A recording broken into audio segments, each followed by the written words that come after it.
आज का बाइबल का वचन प्रेरित चरित अध्याय 1 वचन 1 से 11।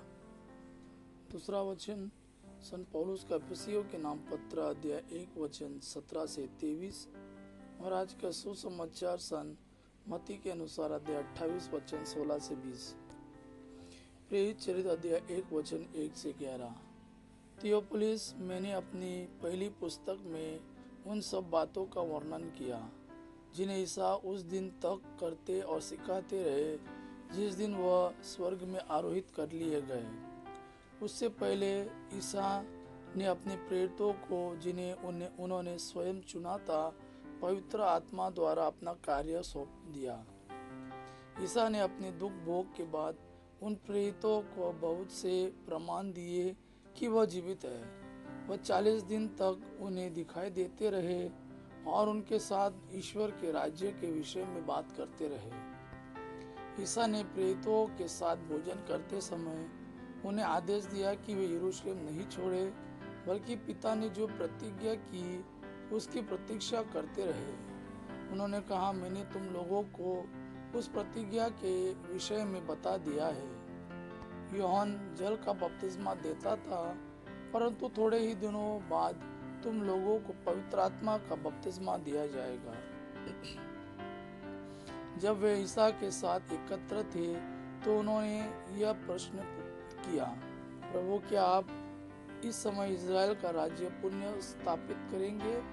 ईसा ने उत्तर दिया, पिता ने जो काल और मुहूर्त अपने निजी अधिकार से निश्चित किया है, तुम लोगों को उन्हें जानने का अधिकार नहीं है।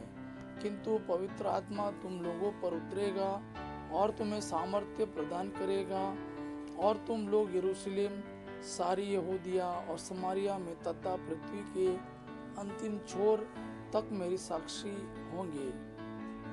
इतना कहने के बाद ईसा उनके देखते देखते आरोहित कर लिए गए और एक बादल ने उन्हें शिष्यों की आंखों से ओझल कर दिया।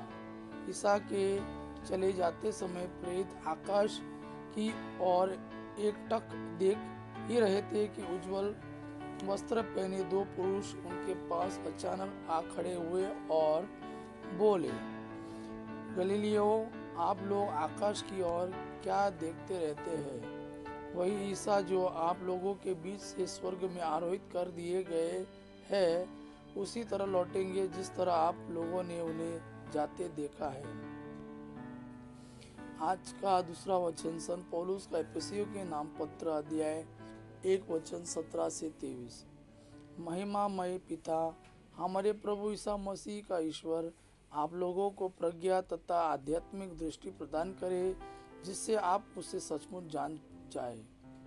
वह आप लोगों के मन की आंखों की ज्योति प्रदान करे, जिससे आप यह देख सके कि उसके द्वारा बुलाए जाने के कारण आप लोगों की आशा कितनी महान है, और संतों के साथ आप लोगों को जो विरासत मिली है वह कितनी वैभवपूर्ण तथा महिमामय है।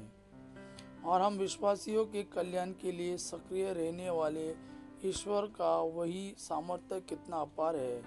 ईश्वर ने मसीह वही सामर्थ्य प्रदर्शित किया जब उसने मृत्यु को में से उन्हें पुनर्जीवित किया और स्वर्ग में अपने दाहिने बिठाया। स्वर्ग में कितने ही प्राणी क्यों ना हो और उनका नाम कितना ही महान क्यों ना हो, उन सब के ऊपर ईश्वर ने इस युग के लिए और आने वाले युग के लिए मसीह को स्थान दिया। उसने सब कुछ मसीह के पैरों तले डाल दिया और उनको सब कुछ पर अधिकार देकर कलीसिया का शीर्ष नियुक्त किया। कलीसिया मसीह का शरीर और उनकी परिपूर्णता है।